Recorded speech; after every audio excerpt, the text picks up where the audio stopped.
Multiple times, LeBron, they went on runs, and you guys were able to counter and just be resilient and hang in. I think 3 different 7-0 runs. Where has that come from this team all year, and where did you feel like in the fourth when you tried to go to it? What was OKC able to do? I mean, we played well in spurts. We had some really good minutes up, and obviously through 3.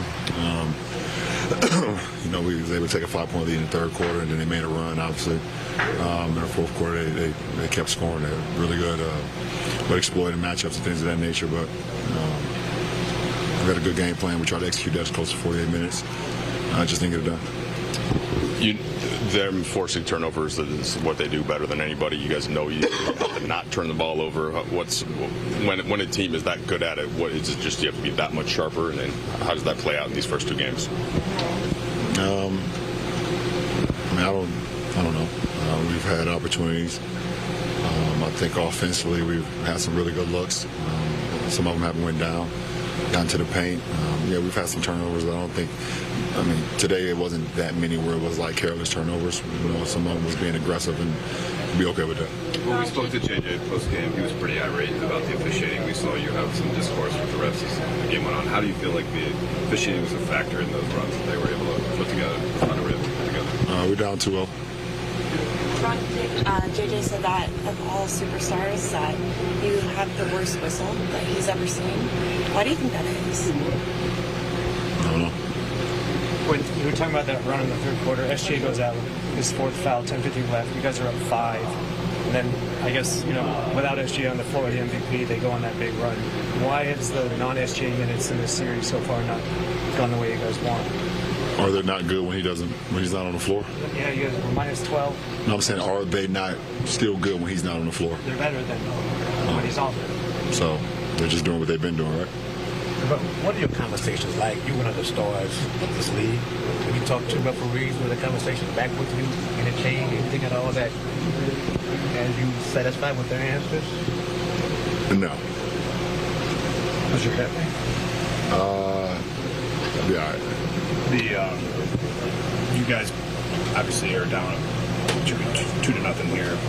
Did some things really well in these 2 games. What are the things that you think you can build on? Where are the biggest areas you think that there's real room to make up? As you go back to I think tonight, we did a good job with our first defense. We got a clean glass. We got to do a better job. We let Chet get some offensive rebounds and some putbacks, either get to the free throw line or get some putbacks.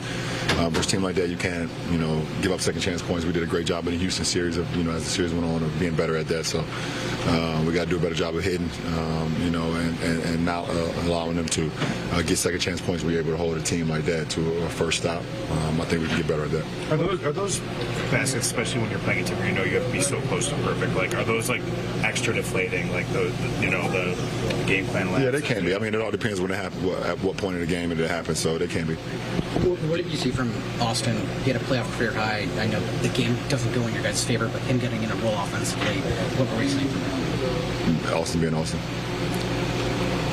All right, time now for Fish's Focus. What are you breaking down here, Fish? Well, one of the reasons that NBA teams get to the wall on this one, Geets. Yes, sir. Even in the air, we're going to get to the wall and break it down. The reason why NBA teams do not like putting 2 guys on one person is because the other 4 guys are really good. And when you see the Lakers commit bodies to SGA, as you freeze here, look at all the guys, 2 on the ball. So now it's 4 blue jerseys against 3 Lakers on the backside. Ball comes out to Mitchell. DeAndre should already be on the move. You see LeBron pointing just a little bit late in the rotation. It's always going to be tough for centers to do that in rotation defensively. Holmgren knocks down the 3. Now early, 2 on the ball, Rui and Marcus. So now it's 4 blue against 3 gold. Austin's communicating, looking away, but the ball comes out here to A.J. Mitchell. 1 more to the corner. These are the hardest closeouts in the league. Long closeout, weight to the right foot. Case and Wallace gets around. Now the dominoes start. The Lakers defense are in the blender. Ball goes out to Caruso. He knocks down the 3 in the corner there. So you see 2 corner threes coming off of 2 guys on the ball with SGA. Now in transition, just a split second, head down behind the basketball. and then the ball comes out to Mitchell, and that gap here, maybe DeAndre gets back a little quicker, but now Rui's the low guy. He should be on the move to the backside of the defense. He's a little late, worried about Holmgren. A.J. Mitchell right down the lane to the front of the rim. And then again, 2 guys on the MVP. That's the choice you make. Ball comes out to Caruso, but now he's used to what the Lakers are doing. So Luke Kennard tries to play between 2 guys, Mitchell and Alex Caruso. He splits the defense. Now he sees 2 Lakers here. Guess who's open? Another corner 3 that started with putting 2 guys on the ball on SGA initially. And so that's what you kind of decide to give up when you put 2 guys on the ball.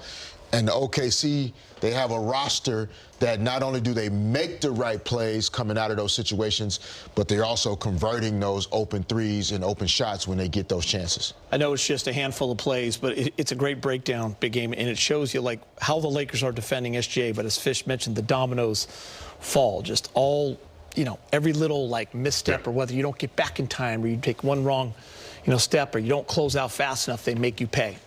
Ball movement. Yeah, Oklahoma, you see how talented they are. You know how quick and strong and how fast they are. But one thing you don't talk a lot about is the intellect of like each player. Like Fish just showed, you might get away with one round of good defense on one play, but then Caruso, he picked up on that, he split the defense.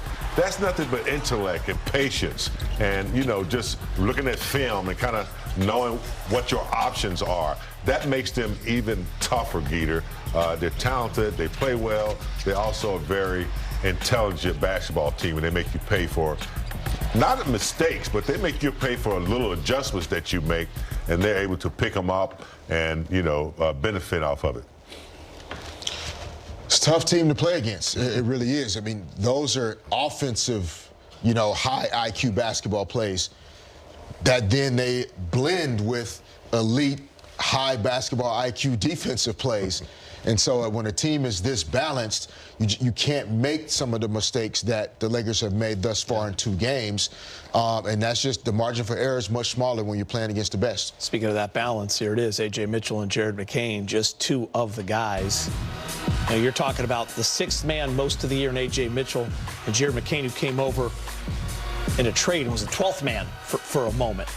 And this is the production they're giving you, 48 points in Game 2, 14 of 23 from the field, and 4 threes for Jared McCain to add 8 assists for A.J. Mitchell. 6 assists, excuse me.